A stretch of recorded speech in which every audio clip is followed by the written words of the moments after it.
வேளாண் வளர்ச்சிக்காக 35,440 கோடி ரூபாய் திட்டங்களை டெல்லியில் நடந்த விழாவில் பிரதமர் மோடி தொடங்கி வைத்தார். தன் தானிய கிருஷி யோஜனா திட்டம் 24,000 கோடி ரூபாய் மதிப்பீட்டிலும், ஆத்ம நிர்பார்தா திட்டம் 11,440 கோடி ரூபாய் மதிப்பீட்டிலும் செயல்படுத்தப்பட உள்ளது.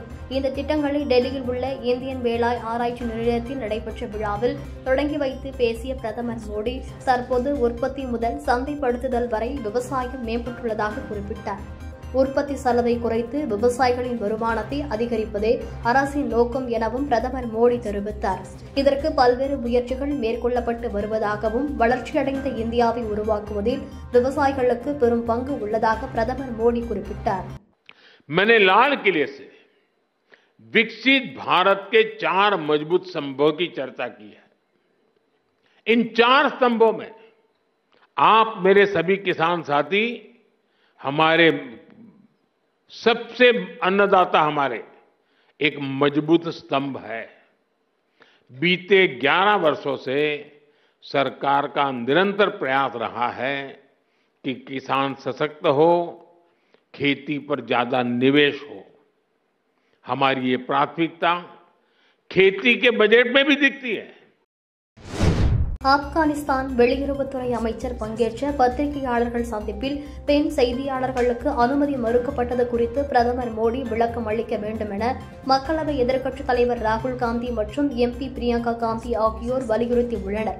அரசுமுறை பயணமாக இந்தியா வந்துள்ள ஆப்கானிஸ்தான் வெளியுறவுத்துறை அமைச்சர் அமீர்கான் முத்தாகி பங்கேற்ற பத்திரிகையாளர்கள் சந்திப்பில் பெண் நிருபர்களுக்கு அனுமதி மறுக்கப்பட்டது சர்ச்சையை கிளப்பியுள்ளது. இதுகுறித்து மக்களவை எதிர்க்கட்சித் தலைவர் ராகுல் காந்தி வெளியிட்ட பதிவில், இந்தியாவில் அனைத்து துறைகளிலும் பெண்கள் சரிசமமாக பணியாற்றி வருவதாகவும் அவர்களுக்கு உரிமை உள்ளதாகவும் குறிப்பிட்டுள்ளார். ஆனால் ஆப்கானிஸ்தான் வெளியுறவு அமைச்சரின் பத்திரிகையாளர்கள் சந்திப்பில் பெண்களுக்கு அனுமதி வழங்காமல் அநீதி இழைக்கப்பட்டு இருப்பதாகவும், பெண்கள் சக்தி என்பது வெற்று முழக்கம் என வெட்ட வெளிச்சமாகி இருப்பதாக ராகுல் காந்தி தெரிவித்துள்ளார். இதுகுறித்து காங்கிரஸ் கட்சி பொதுச் செயலாளரும் வயநாடு தொகுதி MP-யுமான பிரியங்கா காந்தி வெளியிட்ட எக்ஸ் தள பதிவில், நாட்டின் பெருமையாகவும் முதுகெலும்பாகவும் பெண்கள் விளங்குவதாக சுட்டிக்காட்டியுள்ளார். தலிபான் பிரதிநிதி செய்தியாளர்கள் சந்திப்பில் இந்திய பெண் செய்தியாளர்கள் அனுமதி மறுக்கப்பட்டது பெண்களை அவமதிக்கும் செயல் என்றும் அவர் கண்டனம் தெரிவித்துள்ளார். இதனிடையே டெல்லியில் ஆப்கானிஸ்தான் வெளியுறவுத்துறை அமைச்சர் முத்தகி நடத்திய செய்தியாளர்கள் சந்திப்பு நிகழ்ச்சியில் பெண் நிருபர்களுக்கு தடை விதிக்கப்பட்ட சம்பவத்தில் வெளியுறவுத்துறை அமைச்சகத்திற்கு எந்தவித தொடர்பும் இல்லை என தெரிவிக்கப்பட்டுள்ளது. கலைஞர்களுக்கு விருது வழங்குவதில் தாம் மகிழ்ச்சியடைவதாக முதலமைச்சர் மு.க.ஸ்டாலின் பெருமிதம் தெரிவித்துள்ளார். சென்னை கலைவாணர் அரங்கில் கலைமாமணி விருது வழங்கும் விழா நடைபெற்றது.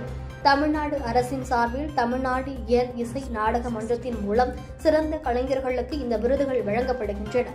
பாரதியார் விருது முனைவர் முருகேச பாண்டியனுக்கும், MS சுப்புலட்சுமி விருது பத்மபூஷன் ஏசுதாசுக்கும், பால சரஸ்வதி விருது பத்மஸ்ரீ முத்துக்கண்ணம்மாளுக்கும் முதலமைச்சர் மு.க.ஸ்டாலின் வழங்கினார். வெளிநாட்டில் உள்ள பாடகர் ஏசுதாசுக்கு பதிலாக அவரது மகன் விஜய் ஏசுதாஸ் விருதை பெற்றுக் கொண்டார். இதில் 2021, 22, 23 ஆண்டுக்கான கலைமாமணி விருதுகள் வழங்கப்படுகின்றன. SJ சூர்யா, சாய் பல்லவி உள்ளிட்ட 90 பேருக்கு கலைமாமணி விருதுகள் வழங்கப்பட்டன. உங்களுடைய கலை தொண்டை இத்தனை ஆண்டு காலம் நீங்கள் வெளிப்படுத்தி இருக்கிறீர்கள். ஆக அந்த உழைப்பை அரசு அங்கீகரித்து போற்றக்கூடிய இந்த பாராட்டு தான் தலை சிறந்த பாராட்டு. நம்முடைய துணை முதல்வர் தம்பி உதயநிதி எடுத்து சொன்னது போல, நம்முடைய ஏலிசை நாடகமன்ற துணைத் தலைவர் சந்திரசேகர் அவர்கள் குறிப்பிட்டு காட்டியதை போல 1967 பேரறிஞர் அண்ணா கையால முத்தமிழறிஞர் கலைஞர் அவர்கள் பெற்ற இந்த கலைமாமணி விருதை இன்னைக்கு நீங்களும் பெற்றிருக்கீங்க. 2021, 2022, 2023 ஆகிய 3 ஆண்டுகளுக்கும் சேர்த்து பல்வேறு கலை பிரிவுகளில் விருதுகளை வழங்கி நானும் பெருமை அடைகிறேன். முதல்ல இங்க விருது பெறுகின்ற அத்தனை கலைஞர்களுக்கும் என்னுடைய பாராட்டுகளையும் வாழ்த்துக்களையும் கைத்தட்டல்களையும் நான் தெரிவித்துக் கொள்கின்றேன். திராவிட இயக்கத்தை பொறுத்த வரைக்கும் எப்பொழுதுமே கலைகளையும் கலைஞர்களையும் கொண்டாடுகின்ற ஒரு இயக்கம். தமிழ்நாட்டு மக்களிடையே அரசியல் விழிப்புணர்வையும் ஏற்படுத்த கலையையும் ஒரு கருவியாக பயன்படுத்தியவர்கள் தான் நம்முடைய திராவிட இயக்க தலைவர்கள், தமிழ்நாட்டு தலைவர்கள். பேரறிஞர் அண்ணா, முத்தமிழர் டாக்டர் கலைஞர் ஆகியோர் நாடகத்துறையிலும் திரைத்துறையிலும் முத்திரை பதித்தவர்கள் என்பது உங்கள் அனைவருக்கும் தெரியும். நம்முடைய மாண்புமிகு முதலமைச்சர் அவர்களும் திரைப்படங்களையும் நாடகங்களையும் நடித்திருக்கின்றவர் தான். இன்றைக்கு வரைக்கும் இசையையும் நாடகங்களையும் திரைப்படங்களையும் ரசிக்கக்கூடியவர் தான் நம்முடைய மாண்பு முதலமைச்சர் அவர்கள். எனவேதான் தமிழ்நாடு இயலிசை நாடக மன்றம் நடத்துகின்ற அத்தனை நிகழ்ச்சிகளையும் அவருடைய செயல்பாடுகளையும் தொடர்ந்து அவர் ஊக்கப்படுத்தி வருகின்றார். நாட்டுக்கே வழிகாட்டும் ஏராளமான திட்டங்களை திராவிட மாடல் அரசு உருவாக்கி உள்ளதாகவும் கிராமங்கள் தான் நாட்டின் முதுகெலும்பாக உள்ளது என்றும் முதலமைச்சர் மு.க.ஸ்டாலின் குறிப்பிட்டார். தமிழ்நாடு முழுவதும் 12,480 ஊராட்சிகளில் கிராம சபை கூட்டங்கள் நடைபெற்றன. ஏற்கனவே 2 முறை கிராம சபை கூட்டத்தில் முதலமைச்சர் மு.க.ஸ்டாலின் நேரடியாக பங்கேற்றிருந்தார். இன்று நடைபெற்ற கிராம சபை கூட்டத்தில் முதன்முறையாக 10,000 கிராம ஊராட்சிகளில் நடைபெறும் கிராம சபை கூட்டங்களில் முதலமைச்சர் மு.க.ஸ்டாலின் காணொலி காட்சி மூலம் உரையாற்றினார். அப்போது பேசிய அவர், கிராம சபை கூட்டத்தில் நீங்கள் முன்வைக்கும் ஒவ்வொரு புரிந்துணர்வும் பல்வேறு திட்டங்கள் மூலம் பரிசீலிக்கப்பட்டு நிறைவேற்றப்படும் என்றும் உறுதியளித்தார். ஆண்டுதோறும் 6 முறை கிராம சபை கூட்டங்கள் நடத்தப்படுது. இந்த கிராம சபை கூட்டங்கள் தான் ஜனநாயகத்தோட முக்கியத்துவத்தை உணர வைக்கிற முக்கிய தருணம். நம்ம கிராமங்களோட தற்போதைய தேவைகள், வளர்ச்சி இலக்குகள் மற்றும் நலன்களை குறித்து நேரடியாக விவாதித்து தீர்மானங்களை நிறைவேற்றுற ஒரு விழாவாக கொண்டாடப்படணும். நம்ம திராவிட மாடல் அரசு சமூக நீதி, சமத்துவத்தை நிலைநாட்ட சுயமரியாதை அடிப்படையிலான சமூகத்தை உருவாக்கி வருது. இதோட ஒரு பகுதியாகத்தான் குடியிருப்புகள், சாலைகள், தெருக்களில் இழிவான தன்மையோட சாதி பெயர்கள் இருந்தால் அதை மாற்றி பொது பெயர்களை சூட்டும் நடவடிக்கை எடுக்கப்படுது. மாண்புமிகு தமிழக முதலமைச்சர் அவர்களுக்கு வணக்கம். வணக்கம். வணக்கம். நல்லா இருக்கீங்களா? நல்லா இருக்கேங்க ஐயா. நாங்க ஊர் மக்களும் நல்லா இருக்காங்க ஐயா. மகிழ்ச்சிமா. நம்ம ஊராட்சி பகுதியில விடியல் பயண திட்டம் பயனுள்ளதா இருக்கா? பஸ் வருதா? ஏதாவது நீங்க அதை பத்தி சொல்ல விரும்புறீங்களா? கண்டிப்பாங்க ஐயா. விடியல் பயணம் திட்டத்துல நமது கோவளம் ஊராட்சியில 3000 பெண்மணிகள் பயன்பெறாங்க. பாத்தீங்கன்னா மாதத்துக்கு 2500 ரூபாய் சேமிப்பா இருக்கு. இது மட்டும் இல்லாம மகளிர் உரிமை தொகை 1000 ரூபாய். ஒவ்வொரு மகளிருக்குமே 3500 ரூபாய் மாதத்துல சேமிப்பா இருக்குங்க. இந்த மாதிரி மகத்தான திட்டத்தை கொடுத்தவங்களுக்கு மனமார்ந்த நன்றியை தெரிவித்துக் கொள்கிறோம். நன்றி. காங்கிரஸ் மீனவரணி சார்பில் வாக்கு திருட்டுக்கு எதிரான கையெழுத்து இயக்கம் தொடங்கி நடைபெற்றது. சென்னை சத்தியமூர்த்தி பவனில் மீனவர் காங்கிரஸ் சார்பில் வாக்கு திருட்டு எதிராக பொதுமக்களிடம் 1 லட்சம் கையெழுத்து பெறும் நிகழ்ச்சி நடைபெற்றது. தமிழ்நாடு மீனவ காங்கிரஸ் தலைவர் ஜோர்தன் தலைமையில் நடைபெற்ற நிகழ்ச்சியில் அமைப்பு செயலாளர் TNCC ராம்மோகன், துணைத் தலைவர் விஜயன், பொதுச் செயலாளர் SA வாசு, PCC உறுப்பினர் சுகுமார், முருகானந்தம், மாமன்ற உறுப்பினர் சுரேஷ்குமார், BCC உறுப்பினர் பாலச்சந்தர், அகில இந்திய மீனவர் காங்கிரஸ் செயலாளர் ஜெசோ மேரி மற்றும் ஏராளமான உறுப்பினர்கள் கலந்து கொண்டு பொதுமக்களிடம் கையெழுத்து பெற்றனர். தமிழ்நாடு மீனவர் காங்கிரஸ் சார்பில் ஓட்டு திருட்டுக்கு எதிராக இன்று கையெழுத்து இயக்கத்தை துவங்கி வைத்துள்ளோம். இந்த கையெழுத்து இயக்கத்தின் வழியாக நாங்கள் மீனவர் காங்கிரஸ் சார்பாக தமிழ்நாடு முழுவதும் 1 லட்சம் கையெழுத்தை வாங்கி நாங்கள் வருகின்ற 15ஆம் தேதிக்குள் எங்களுடைய தலைவர் திரு செல்வ பெருந்தகை அவரிடம் நாங்கள் ஒப்படைப்போம் என்பதையும் நேரத்திலே தெரிவித்துக் கொள்கிறோம். முன்னதாக அகில இந்திய காங்கிரஸ் மீனவ தேசிய தலைவர் ஆம்ஸ்ட்ராங்கின் பிறந்தநாள் சத்தியமூர்த்தி பவனில் கேக் வெட்டி வெகு விமர்சையாக கொண்டாடப்பட்டது. இன்றைய தினம் எங்களுடைய அகில இந்திய மீனவர் காங்கிரஸ் தலைவர் திரு எஸ். ஆம்ஸ்ட்ராங் பெர்னாண்டோ அவருடைய பிறந்த தினத்தை முன்னிட்டு காங்கிரசின் தலைமையகமான சென்னை சத்தியமூர்த்தி பவனிலே கேக் வெட்டி இனிப்பு வழங்கி இன்று கொண்டாடி இருக்கின்றோம். இந்த தேர்தலில் தமிழகத்தில் கூட்டணி ஆட்சி அமைய வாய்ப்புள்ளது என்று அமமுக பொதுச் செயலாளர் டிடிவி தினகரன் தெரிவித்துள்ளார். திருவண்ணாமலையில் அமமுக பொதுச் செயலாளர் டிடிவி தினகரன் செய்தியாளர்களை சந்தித்தார். அப்போது பேசிய அவர், விஜய் தலைமையில் கூட்டணி அமைக்க எடப்பாடி பழனிசாமி தயாராகிவிட்டதாக குறிப்பிட்டார். உண்மையான அதிமுக தொண்டர்கள் வெளியில் உள்ளனர் என்றும் டிடிவி தினகரன் தெரிவித்தார். பழனிசாமி நண்பகத்தன்மையற்றவர், துரோகத்தை தவிர அவருக்கு வேற எதுவும் தெரியாது. இப்பயும் அவருக்கு விஜய் அவர்கள் கூட்டணிக்கு வந்தா பாஜக கூட கழட்டி விட தயாராக இருப்பார் என்பது. ஆனா விஜய் வருவாரா என்பது தெரியவில்லை. ஏன்னா அவர் தலைமையில கூட்டணி அமைக்கணும், அவரு முதலமைச்சர் வேட்பாளராக போட்டியிட வேண்டும் என்பது அவங்க கட்சியோட கோட்பாடு. திரை உலகத்தில் இவ்வளவு உச்சபட்ச நடிகராக இருந்து நிறைய ஏர்னிங்ஸ் எல்லாம் பெற்றுக் கொண்டிருந்த விஜய் அவர்கள் இன்றைக்கு கட்சி ஆரம்பிக்கிறாரு அப்படின்னா பழனிசாமியை முதலமைச்சர் ஆக்குவதற்காக அவர் கட்சி ஆரம்பித்திருக்கிறாரா? அந்த தொண்டர்கள் அதை ஏற்றுக்கொள்வார்களா? இல்ல விஜய் தான் இவரோட கூட்டணிக்கு வந்து பழனிசாமி முதலமைச்சராக தூக்கி பிடிப்பாரா? நடக்காத ஒன்றை இவர் இன்றைக்கு வெளியில அவங்க தொண்டர்களை தக்க வச்சுக்கிறதுக்கும் இன்றைக்கு அந்த கூட்டணி பலவீனமாயிட்டு. அது பாஜகவும் யோசிக்க வேண்டிய விஷயம். பழனிசாமி என்றைக்கு ஏப்ரல் 12 கூட்டணிக்கு வந்தாரோ அவர்கள் கடினமாக கஷ்டப்பட்டு அம்மாவின் தொண்டர்கள்லாம் ஒரு அணியில வரணுங்கிறதுக்காக டெல்லியில் உள்ள முக்கிய தலைவர்கள் செய்தாலும் பழனிசாமி தலைமையில் அது பழனிசாமி முதலமைச்சர் வேட்பாளராக முன்னிறுத்தப்படும் போது அந்த கூட்டணி பலவீனமாகிட்டு. தாவேகவுடன் விசிக கூட்டணி என்பது அதிமுக தரப்பில் பரப்பும் வதந்தி என விடுதலை சிறுத்தை கட்சி தலைவர் திருமாவளவன் தெரிவித்துள்ளார். கரூர் செல்லும் வழியில் சென்னையில் இருந்து விமானம் மூலம் திருச்சிக்கு வருகை தந்த விடுதலை சிறுத்தை கட்சி தலைவரான திருமாவளவன் செய்தியாளர்களை சந்தித்தார். அப்போது பேசிய அவர், விஜய் பாஜக தங்களது கொள்கை எதிரியை ஏற்கனவே கூறியிருக்கிறது.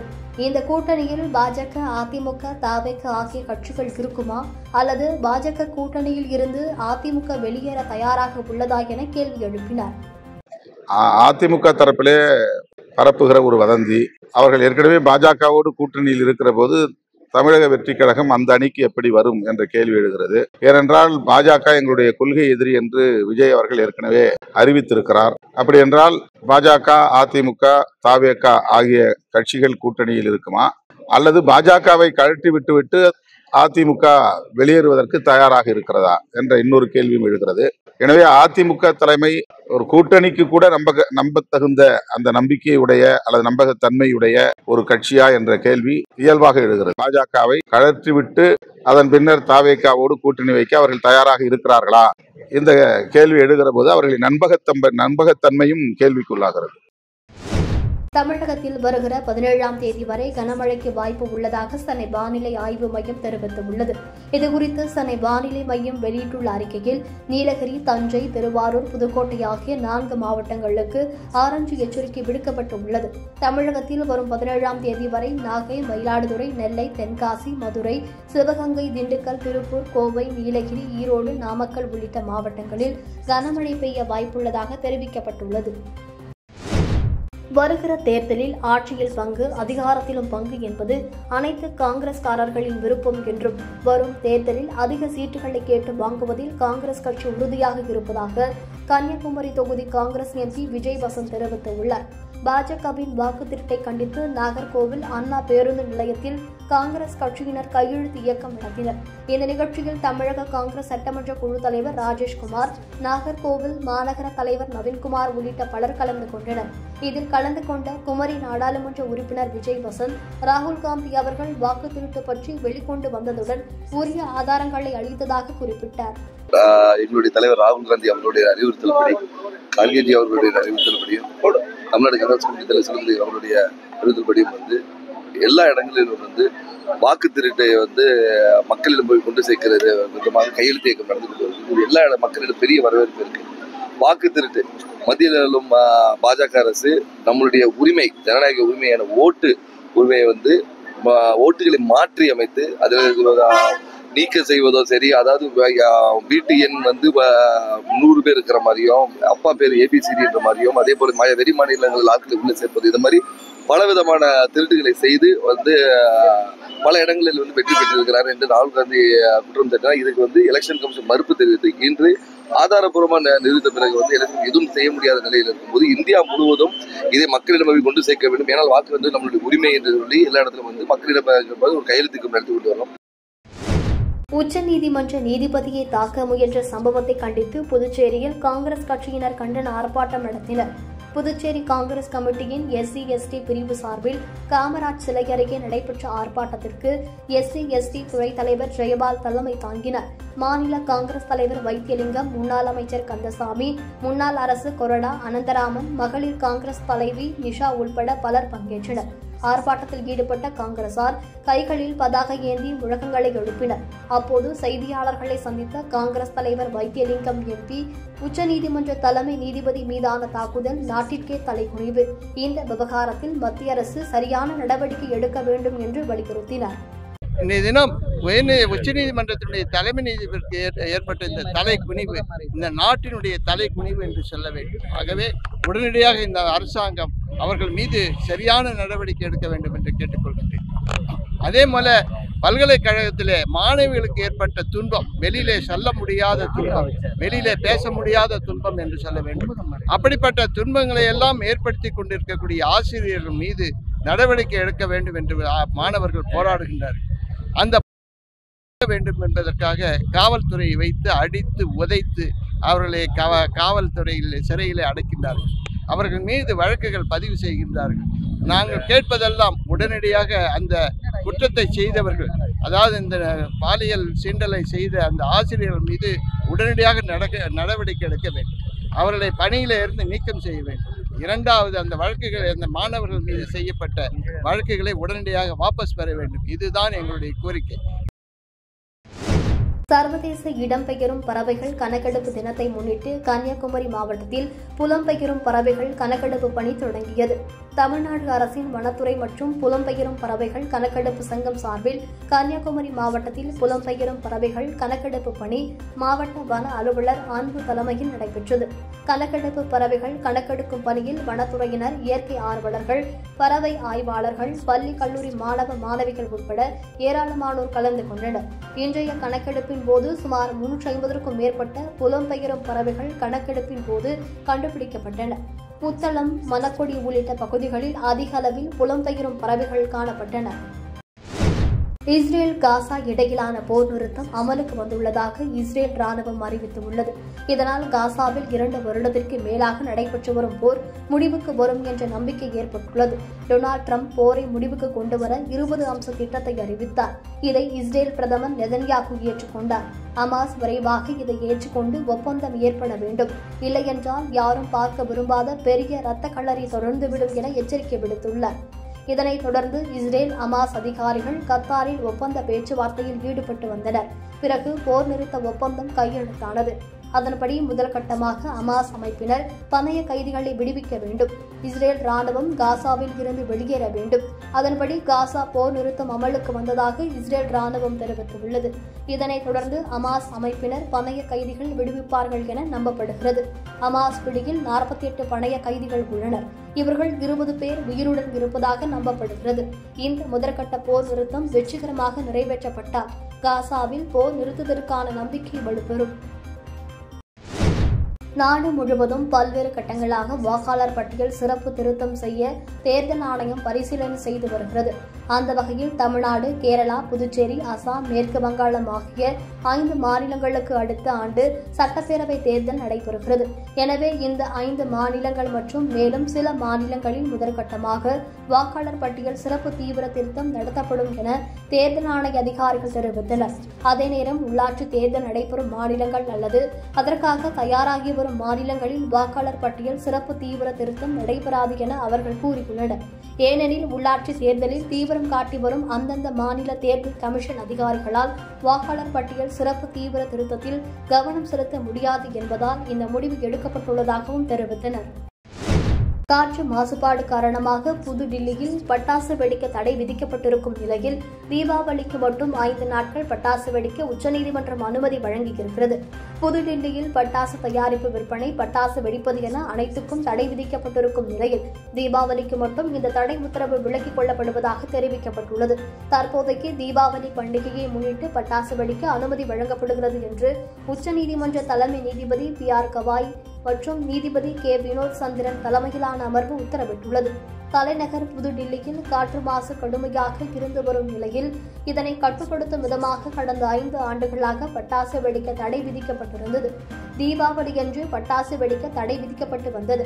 இதனால் டில்லியில் பட்டாசுகளை தயாரிப்பது, சேமிப்பது, விற்பனை செய்வது, ஆன்லைனில் விற்பது, வெடிப்பது என அனைத்திற்கும் முற்றிலும் தடை விதிக்கப்பட்டிருந்தது. டெல்லியில் தற்போது காற்று மாசுபாடு சற்று குறைந்திருக்கும் நிலையில் சுமார் 5 ஆண்டுகளுக்கு பின் புதுடில்லியில் இந்த ஆண்டு தீபாவளியன்று பட்டாசு வெடிக்க அனுமதி கிடைத்திருக்கிறது. ஒகேனக்கல் காவிரி ஆற்றில் 30,000 கனஅடியாக இருந்த நீர்வரத்து 65,000 கனஅடியாக உயர்ந்துள்ளது. தென்மேற்கு பருவமழை காரணமாக கேரள மாநிலம், வயநாடு உள்ளிட்ட பகுதிகளிலும், கர்நாடக மாநில காவிரி நீர்பிடிப்பு பகுதிகளிலும் விட்டுவிட்டு கனமழை பெய்து வருகிறது. இதனால் கர்நாடக மாநிலத்தில் உள்ள கபினி, கிருஷ்ணராஜசாகர் அணைகளுக்கு நீர்வரத்து அதிகரித்துள்ளது. இந்த 2 அணைகளும் முழுமையாக நிரம்பிவிட்டன. அணைகளின் பாதுகாப்பு கருதி 2 அணைகளில் இருந்தும் மொத்தமாக வினாடிக்கு 37,403 கன அடி உபரி நீர் ஆற்றில் திறந்து விடப்படுகிறது. இந்த நீர் கர்நாடகா, தமிழக எல்லையான பிலிகுண்டுலுவின் வழியாக காவிரி ஆற்றில் கரை புரண்டு தருமபுரி மாவட்டம் ஒகேனக்கலுக்கு வந்து கொண்டிருக்கிறது. இந்த நிலையில் ஒகேனக்கல் காவிரி ஆற்றில் 30,000 கனஅடியாக இருந்த நீர்வரத்து 65,000 கனஅடியாக உயர்ந்துள்ளது. இதனால் ஒகேனக்கலில் உள்ள மெயினருவி, சினிபால்ஸ், ஐந்தருவி உள்ளிட்ட அருவிகளில் தண்ணீர் ஆர்ப்பரித்து கொட்டுகிறது. வெள்ளப்பெருக்கு ஏற்பட்டுள்ளதால் நீர்வீழ்ச்சிகளில் குளிக்கவும் பரிசல் இயக்கவும் தடை விதிக்கப்பட்டுள்ளது.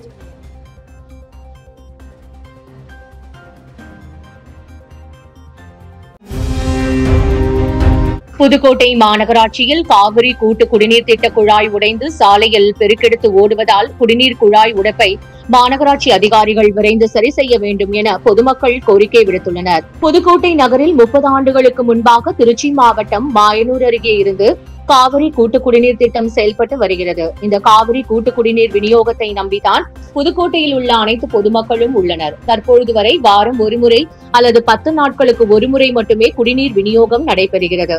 இந்நிலையில் 30 ஆண்டுகளுக்கு மேலாக இந்த குழாய்கள் பயன்பாட்டில் இருப்பதால் காவிரி கூட்டு குடிநீர் திட்ட விநியோக குழாயிலும் வெடிப்பு ஏற்பட்டு புதுக்கோட்டை வடக்கு ராஜ வீதி பகுதி முழுவதும் காவிரி குடிநீர் சாலையில் ஆறாக ஓடுகிறது. காவிரி குடிநீர் வீணாவதை நிறுத்தி குழாய் வெடிப்பை அதிகாரிகள் விரைந்து சரி செய்ய வேண்டும் என பொதுமக்கள் வேண்டுகோள் விடுத்தனர். கிருஷ்ணகிரி மாவட்டத்தில் பெய்த கனமழை காரணமாக சாலைகள் மற்றும் நீர்நிலை கால்வாய்களில் உடைப்பு ஏற்பட்டு சாலைகளில் தண்ணீர் பெருக்கெடுத்து ஓடுவதால் மக்களின் இயல்பு வாழ்க்கை பாதிக்கப்பட்டுள்ளது. கிருஷ்ணகிரி மற்றும் சுற்றுப்புறங்களில் இடிமின்னலுடன் கனமழை பெய்தது.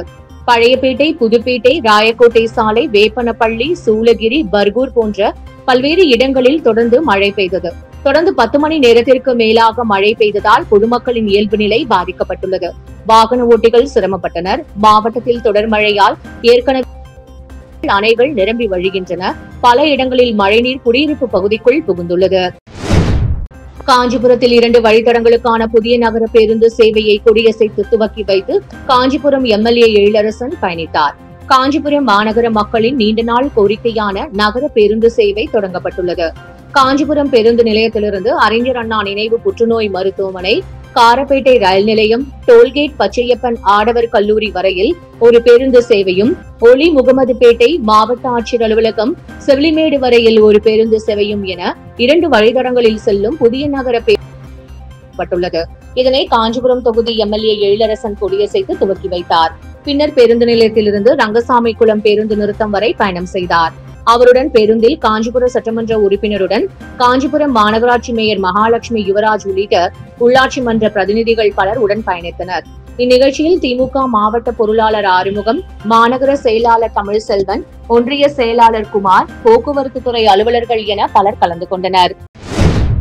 திண்டுக்கல் மாவட்டம் கொடைக்கானல் தாண்டிக்குடி அருகே மலை சாலையில் சென்ற சரக்கு வாகனங்களை மறித்த 2 காட்டு யானைகள் நீண்ட நேர காத்திருப்புக்கு பின் வழிவிட்டு சென்றன. திண்டுக்கல் மாவட்டம் தாண்டிக்குடி மேற்கு தொடர்ச்சி மலைப்பகுதியில் யானைகள் நடமாட்டம் அதிகரித்துள்ளது. இரவு தாண்டிக்குடியிலிருந்து பனைக்காடு செல்லும் ஜெரோனியம் சாலையில் சென்ற 2 சரக்கு வாகனங்களை 2 காட்டு யானைகள் வழிமறித்து நின்றன. நீண்ட நேரம் அதே பகுதியில் உலா வந்த காட்டு யானைகள் கேட்வாக் செய்ய தொடங்கின. நீண்ட நேர காத்திருப்புக்கு பின் சரக்கு வாகனங்களுக்கு வழிவிடும் விதமாக நகர்ந்து சென்றன. இரவு நேரங்களில் மலை சாலையில் வாகனங்கள் செல்வோர் எச்சரிக்கையுடன் செல்ல வேண்டும் என வனத்துறையினர் அறிவுறுத்தியுள்ளனர். திருப்பூர் மாவட்டம் பல்லடத்தில் தீயணைப்புத் துறையின் சார்பில் பாதுகாப்பான முறையில் பட்டாசுகள் வெடிப்பது குறித்து விழிப்புணர்வு நிகழ்ச்சி நடைபெற்றது. பல்லடம் தீயணைப்பு நிலைய அலுவலகத்தில் வாங்க கற்றுக்கொள்ளலாம் என்ற தலைப்பில் பொதுமக்களுக்கு பட்டாசு வெடிப்பது மற்றும் விபத்து இல்லாமல் வெடிவெடிப்பது, வீட்டை பராமரிப்பது போன்ற பல்வேறு வழிமுறைகளை கற்றுத்தரும் நோக்கில் விழிப்புணர்வு கூட்டம் நடைபெற்றது. இந்த விழிப்புணர்வில் பேசிய தீயணைப்பு நிலைய அலுவலர் முத்துக்குமார சுவாமி, பட்டாசுகள் வெடிக்கும் பொழுது கைக்குழந்தைகளை வைத்துக் கொண்டு பட்டாசுகளை வெடிக்கக்கூடாது என்றும், கம்பி மத்தாப்புகள் முழுவதும் எரிந்த பிறகு தண்ணீரில் நனைத்துவிட்டு கீழே போட வேண்டும், செல்ல பிராணிகள் நடமாடும் இடங்களில் பட்டாசுகளை வெடிக்கக்கூடாது, எரிவாயு அடுப்புகள் அருகே பட்டாசு வெடிக்கக்கூடாது என அறிவுறுத்தினார். இந்த நிகழ்ச்சியில் தீயணைப்பு மீட்பு குழு அலுவலர்கள், பொதுமக்கள் ஏராளமானோர் கலந்து கொண்டனர். புரட்டாசி மாதம் கடைசி சனிக்கிழமையொட்டி காஞ்சிபுர வரதராஜ பெருமாளை 2 மணி நேர நீண்ட வரிசையில் காத்திருந்து பக்தர்கள் தரிசனம் செய்தனர். 108 வைணவ திவ்ய தேசங்களில் ஒன்றான காஞ்சிபுர வரதராஜ பெருமாள் கோவிலில் புரட்டாசி மாத கடைசி சனிக்கிழமையொட்டி வரதராஜ பெருமாளை திரளான பக்தர்கள் சுவாமி தரிசனம் செய்தனர். அத்திகிரி மலையில் உள்ள மூலவர், உற்சவர் வரதராஜ பெருமாளுக்கு மலர் மாலைகளால் சிறப்பு அலங்காரம் செய்து தூப தீப ஆராதனைகள் செய்து நெய் தீப விளக்கு வெளிச்சத்தில் பக்தர்கள் தரிசனம் செய்ய அனுமதிக்கப்பட்டனர். மாத கடைசி சனிக்கிழமையொட்டி சுவாமி தரிசனம் செய்வதற்கு காலை வேளையிலேயே உள்ளூர் வெளியூர் என பல்வேறு பகுதியிலிருந்து ஆயிரக்கணக்கான பக்தர்கள் கோவில் வளாகத்தில் குவிந்தனர். பக்தர்கள் சுமார் 2 மணி நேரத்திற்கும் மேலாக நீண்ட வரிசையில் காத்திருந்து வரதராஜ பெருமாளையும் பெருந்தேவி தாயாரையும் சுவாமி தரிசனம் செய்து வணங்கி வழிபட்டனர். வானில் பறந்து கொண்டே புதுச்சேரியின் பசுமை அழகை ரசிக்கும் வகையில் ஹெலிகாப்டர் இன்ப சுற்றுலா தொடங்கப்பட்டது. இதில் ஏராளமான சுற்றுலா பயணிகள் பயணம் செய்து புதுச்சேரியின் அழகை கண்டு ரசித்தனர். உலக அளவில் உள்ள சுற்றுலா பயணிகளை ஈர்க்கும் வகையில் புதுச்சேரி அரசு சுற்றுலாத்துறையானது பல்வேறு சிறப்பு திட்டங்களை செயல்படுத்தி வருகிறது. அந்த வகையில் கரையிலிருந்து கடலின் அழகை ரசித்து வந்த நிலையில் கடலில் இருந்து புதுவையின் அழகை ரசிக்கும் வகையில் சொகுசு படகு சுற்றுலா திட்டம் கொண்டுவரப்பட்டது. மேலும் சுற்றுலா பயணிகளை கவரும் வகையில் முத்தாய்ப்பாக தனியார் வானில் பறந்து கொண்டே புதுச்சேரியின் பசுமை அழகை ரசிக்கும் வகையில் ஹெலிகாப்டர் இன்ப சுற்றுலா திட்டம் தொடங்கப்பட்டது. இதில் சட்டமன்ற உறுப்பினர் அனிபால் கென்னடி கலந்து கொண்டு ஹெலிகாப்டர் இன்ப சுற்றுலா பயணத்தை தொடங்கி வைத்தார். இந்த ஹெலிகாப்டர் சுற்றுலா பயணத்தில் சுமார் 20 நிமிடத்தில் புதுச்சேரியில் அனைத்து பகுதிகளையும் கண்டு ரசிக்கும் வகையில் ஏற்பாடு செய்யப்பட்டுள்ளது. இதற்காக ஒருவருக்கு 5,999 ரூபாய் கட்டணமாக பெறப்படுகிறது. புரட்டாசி 4ஆம் சனிக்கிழமையை முன்னிட்டு பெருமாள் கோவில்களில் சிறப்பு வழிபாடு நடத்தப்பட்டது. ஈரோடு மாநகரில் உள்ள கஸ்தூரி அரங்கநாத பெருமாள் கோவிலில் புரட்டாசி 4ஆம் சனிக்கிழமையொட்டி பக்தர்கள் அதிகாலை முதலே சுவாமி தரிசனம் செய்தனர். புரட்டாசி மாதம் பெருமாளுக்கு உகந்த மாதமாக கருதப்படுவதால் அந்த மாதம் முழுவதும் பக்தர்கள் விரதமிருந்து சனிக்கிழமை அன்று கோவில்களில் வழிபாடு நடத்தி நேர்த்திக்கடன் செலுத்துவர். கடந்த 3 சனிக்கிழமைகளிலும் ஏராளமான பக்தர்கள் ஈரோடு மாவட்டத்தில் உள்ள பிரசித்தி பெற்ற பெருமாள் கோவில்களில் வழிபாடு நடத்தினர். 4ஆம் கஸ்தூரி அரங்கநாதர் பெருமாள் கோவில்களில் அதிகாலை முதலே ஏராளமான பக்தர்கள் நீண்ட வரிசையில் காத்திருந்து சுவாமி தரிசனம் செய்தனர். மக்களை காப்போம் தமிழகத்தில் மீட்போம் எழுச்சி பயணத்தில் அதிமுக பொதுச் செயலாளர் எடப்பாடி பழனிசாமி மொடக்குறிச்சி, ஈரோடு கிழக்கு ஆகிய சட்டமன்ற தொகுதிகளில் மக்களை சந்தித்தார். முதலில் மொடக்குறிச்சி சட்டமன்ற தொகுதிக்கு பயணமான இபிஎஸ்ஐ வரவேற்கும் வகையில் 10 கிலோமீட்டர் தொலைவிற்கு ஈரோடு புறநகர் வட்டசாலை மற்றும் திண்டல் பகுதியில் இருபுறமும் பேனர் மற்றும் கொடிகள் அமைத்திருந்தனர். இதையடுத்து மொடக்குறிச்சி தொகுதிக்குட்பட்ட அவல்பூந்துரை அடுத்த சோழிபாளையம் பகுதியில் ஈரோடு காங்கேயம் மெயின் ரோட்டில் உள்ள திறந்தவெளி மைதானத்தில் கூடியிருந்த மக்கள் மத்தியில் அதிமுக ஆட்சியில பச்சரிசி சாப்பாட்டு அரிசி 1 கிலோ 50 ரூபாய்க்கு வித்தது. இன்னைக்கு திராவிட முன்னேற்ற கழக ஆட்சியில 1 கிலோ 77 ரூபாய்க்கு விற்குது. அதாவது 1 கிலோவுக்கு 27 ரூபாய் அதிகமா இந்த ஆட்சியில உயர்ந்திருக்குது. பொன்னி புழுங்கல் அரிசி 1 கிலோ அதிமுக ஆட்சியில 50 ரூபாய், திமுக ஆட்சியில 72 ரூபாய்க்கு விற்குது, 22 ரூபாய் அதிகம். இட்லி புழுங்கல் அரிசி 1 கிலோ 30 ரூபாய் அதிமுக ஆட்சியில, இன்றைக்கு திமுக ஆட்சியில 48 ரூபாய்க்கு விற்குது, 18 ரூபாய் அதிகம். இன்றைக்கு தமிழகத்தில் போதைப் பொருள் நடமாட்டம் அதிகரித்து விட்டது. அதை கட்டுப்படுத்த வேண்டும் என்று திராவிட முன்னேற்ற கழக அரசுக்கு பிரதான எதிர்க்கட்சி என்ற முறையில் நாங்க எச்சரிக்கை விடுத்தோம். ஆனா இந்த அரசு அதுக்கு உரிய நடவடிக்கை எடுக்கல. அதனால இந்த 4 ஆண்டுகள போதைப் பொருள் விற்பனை அதிகமாகி இன்றைக்கு மூளை முடுக்கு அனைத்து பகுதியிலும் இன்றைக்கு போதைப் பொருள் விற்பனை தங்கு தடையில்லாம விற்கப்படுகிறது. பள்ளிக்கு அருகில, கல்லூரிக்கு அருகில பொதுமக்கள் அதிகமாக கூடுகின்ற பகுதியில் போதைப் பொருள் விற்பனை அதிகரித்து விட்டது. இதனால் மாணவர்கள், இளைஞர்கள், பொதுமக்கள் இந்த கஞ்சாவுக்கு அடிமையாகி சீரழியக்கூடிய நிலை தமிழகத்தில் ஏற்பட்டிருக்கிறது. உலக முட்டை தினத்தையொட்டி நாமக்கல்லில் கோழி பண்ணையாளர்கள் சங்கத்தின் சார்பில் பொதுமக்களுக்கு முட்டைகள் வழங்கப்பட்டன. அக்டோபர் 10ஆம் தேதி உலக முட்டை தினமாக அனுசரிக்கப்படுகிறது. இதனை முன்னிட்டு நாமக்கல் கோழி பண்ணையாளர்கள் சங்கத்தின் சார்பில் நாமக்கல் சேலம் சாலையில் பொதுமக்களுக்கு 10,000 முட்டைகள் வழங்கப்பட்டன. இதில் மாவட்டத்தில் உள்ள கோழி பண்ணையாளர்கள் மற்றும் முட்டை ட்ரேடிங் ஏஜென்ட்டுகள் பங்கேற்று பொதுமக்களுக்கு வேக வைத்த முட்டைகளை இலவசமாக வழங்கினர். சாலையில் சென்றவர்கள், வாகன ஓட்டிகள் என ஏராளமானோர் ஆர்வத்துடன் முட்டைகளை வாங்கி உண்டனர். தீபாவளி குற்ற செயல்களை தடுக்க 1327 சிசிடிவி கண்காணிப்பு கேமராக்கள் பொருத்தப்பட்டுள்ளதாக மாநகர காவல்துறை ஆணையர் காமினி தெரிவித்தார். தீபாவளி பண்டிகையை முன்னிட்டு திருச்சி என்எஸ்பி ரோடு, சிங்காரத்தோப்பு மற்றும் சுற்றுவட்டார பகுதிகளில் தீபாவளி பொருட்கள், ஆயுத ஆடைகள் வாங்க வரும் பொதுமக்களின் பாதுகாப்பை உறுதி செய்யும் விதமாக மாநகர காவல்துறை சார்பில் அமைக்கப்பட்டிருந்த காவல் கட்டுப்பாட்டு அறையை மாநகர காவல் ஆணையர் காமினி திறந்து வைத்தார். நவீன கண்காணிப்பு கேமராக்கள் பொருத்தப்பட்டு சிங்காரத்தோப்பு, கோவில் தெரு உள்ளிட்ட 8 இடங்களில் கண்காணிப்பு கோபுரங்கள் அமைக்கப்பட்டுள்ளன. அனைத்து கண்காணிப்பு கேமராக்களை கண்காணிக்கும் வகையில் தெப்பக்குளம் பகுதியில் காவல் கட்டுப்பாட்டு அறை அமைக்கப்பட்டுள்ளது. அதனை காவல் ஆணையர் காமினி திறந்து வைத்தார். திருச்சி மாநகரிலே தீபாவளி பண்டிகை ஒட்டி மக்களின் பாதுகாப்புக்காக, இந்த ஷாப்பிங் வரக்கூடிய மக்களின் பாதுகாப்புக்காக 1327 கேமராக்கள் சிசிடிவி கேமராக்கள் இருக்கு. இந்த தடவை லாஸ்ட் இயரை விட 114 கேமரா எக்ஸ்ட்ராவாக போட்டிருக்கு. அது போக எங்களுடைய கேமரா வெஹிக்கிள் 2 வெஹிக்கிள் இருக்கு. நாங்கள் இங்கே பொசிஷனிங் பண்ண போகிறோம். இதை தவிர நம்மளுக்கு பிடிசெட் கேமரா போட்டிருக்கோம், ரொட்டேட்டிங் கேமரா. அது நெரிசலான பகுதியில் போட்டிருக்கோம். இந்த கேமரா கண்காணிக்கிறதுக்காக டெடிகேட்டட் டீம் போட்டிருக்கோம். கண்ட்ரோல் ரூம்லேயும் போட்டிருக்கோம், இங்கேயும் டீம் போட்டிருக்கிறோம். பொதுமக்கள் சேஃபாக ஷாப்பிங் பண்ணிவிட்டு நிம்மதியாக வீட்டுக்கு போய் சேரணும். அதுக்கு கிரைம் ப்ரிவென்ஷன் டீமையும் போட்டிருக்கோம். முல்லை பெரியாறு அணையிலிருந்து தண்ணீர் திறக்கப்பட்ட நாளை முன்னிட்டு அணையை கட்டிய ஜான் பென்னிக்விக் சிலைக்கு மாலை அணிவித்து விவசாயிகள் மரியாதை செலுத்தினர். தேனி, திண்டுக்கல், மதுரை, ராமநாதபுரம், சிவகங்கை உள்ளிட்ட 5 மாவட்ட மக்களின் குடிநீர் மற்றும் விவசாயத்திற்கு முக்கிய நீர் ஆதாரமாக விளங்குவது முல்லை பெரியாறு அணை. இந்த அணையை ஆங்கிலேய பொறியாளர் கர்னல் ஜான் பென்னிக்விக் கட்டினார். தென் தமிழக மக்களின் வாழ்க்கை செழிக்கும் வண்ணமாக மாற்றிய பொறியாளர் ஜான் பென்னிக்விக் அவர்களை மனித கடவுளாக இப்பகுதி மக்கள் பாவித்து மரியாதை செலுத்தி வருகின்றனர். 1895ஆம் ஆண்டு முதல் முல்லை பெரியாறு அணை கட்டி முடிக்கப்பட்டு அக்டோபர் மாதம் 10ஆம் தேதி தமிழகத்திற்கு முதலாக தண்ணீர் திறக்கப்பட்டது. இந்த நாளை தென்பகுதி மக்கள் ஒரு மிக முக்கிய நாளாக கருதி வருகின்றனர்.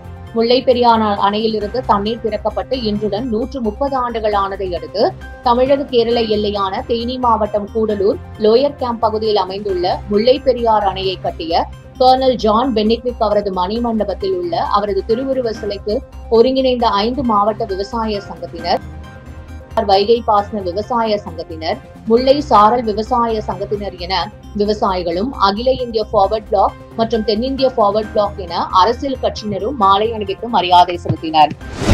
தஞ்சையில் மாநில அளவிலான பார்வை திறன் குறைபாடு உடையவருக்கான முதலமைச்சர் கோப்பை போட்டியில் தங்கம் வென்று பள்ளி திரும்பிய மாணவிகளுக்கு உற்சாக வரவேற்பு அளிக்கப்பட்டது.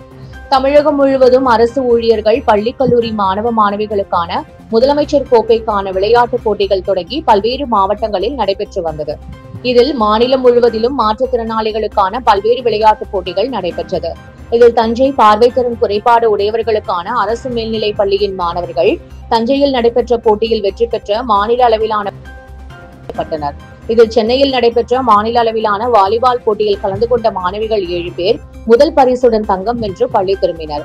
பள்ளி வந்த மாணவிகளுக்கு சக மாணவ மாணவிகள் மற்றும் ஆசிரியர்கள் பட்டாசு வெடித்து பூங்கொத்து கொடுத்து இனிப்பு வழங்கி உற்சாக வரவேற்பு அளித்தனர். வெற்றி பெற்ற மாணவிகள் ஒவ்வொருவர் வங்கிக் கணக்கிலும் தலா 75,000 ரூபாய் அரசு சார்பில் செலுத்தப்பட்டுள்ளது குறிப்பிடத்தக்கது. தஞ்சை பார்வையற்றோர் பள்ளியின் சார்பாக நம்முடைய மாணவிகள் மாநில அளவில் வாலிபால் விளையாட்டில் முதலிடம் பெற்று இன்று வெற்றி வாகை சூடி வந்திருக்கிறாங்க. முதல்ல இந்த விளையாட்டானது மாவட்ட அளவில் நடந்தது. அதாவது தஞ்சை மாவட்டத்தில் உள்ள அனைத்து பார்வையற்றோர்களும் விளையாண்டதில் நம்ம மாணவிகள் மாவட்ட அளவில் முதலிடம் பிடித்தாங்க. அதே மாதிரி இப்போ மாநில அளவில் 9ஆம் தேதி 10ஆம் தேதி மாநில அளவில் இந்த விளையாட்டு போட்டி நடந்தது. அனைத்து மாவட்டத்திலிருந்து வந்தாங்க. அதில் மிக முக்கியமாக குறிப்பிடக்கூடிய விஷயம் என்னென்னா, இது ஓப்பன் டு ஆல். மாநில அளவில் இந்த மாதிரி விளையாட்டு போட்டி நடத்தி அவங்களையும் வெற்றி பெற வைக்கணும், அவங்களுக்கு ஒரு ஊக்கம் கொடுக்கணுங்கிற ஒரு நல்ல எண்ணத்தில் மாற்றுத்திறனாளிகளுக்கு இது மாதிரி செய்கிறாங்க. ஒவ்வொரு மாணவிகளுக்கும் அந்த பரிசு தொகை ரொம்ப அதிகமான தொகை தான் இப்போ உள்ள காலகட்டத்தில். அதற்காக நாங்கள் மாண்புமிகு தமிழ்நாடு முதலமைச்சர் அவர்களுக்கு பள்ளியின் சார்பாக எங்களுடைய வெற்றி பெற்ற மாணவிகள் மற்றும் மாணவர்கள் சார்பாக நன்றி தெரிவிச்சுக்கிறோம். திண்டுக்கல் மாவட்டம் பழனியில் மத்திய தகவல் மற்றும் ஒலிபரப்புத்துறை இணையமைச்சர் எல் முருகன் கோவையிலிருந்து சாலை மார்க்கமாக பழனிக்கு வருகை தந்தார். கோவில் நிர்வாகம் மற்றும் பாரதிய ஜனதா கட்சியின் நிர்வாகிகள் ஆகியோர் சிறப்பான முறையில் அவருக்கு வரவேற்பு அளித்தனர். பின்னர் தண்டாயுதபாணி சுவாமி கோவிலில் மலைக்கோவிலுக்கு ரோப் கார் மூலமாக சென்று சுவாமி தரிசனம் செய்தார். அவருக்கு கோவில் நிர்வாகம் சார்பாக சிறப்பான மரியாதை செய்யப்பட்டது. பின்னர் போகர் சன்னதிக்கு சென்று வழிபட்டார். மக்களுடன் கலந்துரையாடினார். விபத்தில்லா தீபாவளியை பொதுமக்கள் கொண்டாட வேண்டும் என தர்மபுரி மாவட்ட தீயணைப்புத்துறை சார்பில் விழிப்புணர்வு பேரணி நடைபெற்றது.